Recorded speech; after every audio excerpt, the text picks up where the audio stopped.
She wore a dash dress to the party. ఇక్కడ dash ఉంది, దానికన్నా ముందు ఏ ఉంది, ఇక్కడ డ్రెస్ ఉంది. డ్రెస్ అనేది ఏంటి?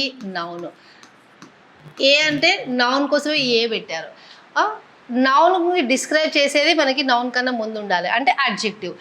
ఇక్కడ చూడండి, బ్యూటిఫై అనేది వర్బ్, బ్యూటీ అనేది నౌన్, బ్యూటిఫుల్లీ అడ్వర్బ్, బ్యూటిఫుల్ అన్నది adjective. So she wore a beautiful dress. Noun describe చేయడానికి మనకి ఏం కావాలి? అడ్జెక్టివ్ కావాలి. So she wore a beautiful dress. Is dash than is brother. తనకి తన బ్రదర్కి మధ్యలో కంపారిజన్ జరుగుతుంది.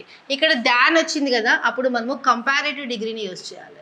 కంపారేటివ్ డిగ్రీని యూజ్ చేయాలి. ఇది సూపర్లేటివ్ డిగ్రీ. ఈఎస్టీ ఉంది అంటే సూపర్లేటివ్ డిగ్రీ, ఈఆర్ ఉంది అంటే కంపారేటివ్ డిగ్రీ. మోర్ టాల్ అని రాదు. ఎందుకు రాదు మేడం అని అంటారా? ఏదైనా అడ్జెక్టివ్కి ఈఆర్తోని ఈఎస్టీతోని comparative degree and superlative degree చేయగలుగుతాము.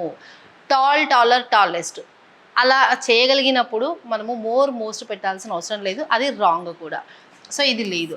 సో టాల్ అనేది పాజిటివ్ డిగ్రీ, బట్ ఇక్కడ మనం కంపారిజన్ చేస్తున్నాం కాబట్టి ఇది right answer. Is taller then is brother. Next question, she is sitting dash the chair. ఇక్కడ ఆప్షన్స్ ఉన్నాయి, ఇందులో ఏదో ఒకటి రైట్ ఆప్షన్ ఉంది. Please let me know what is the right answer for this question. Thank you. Have a nice day.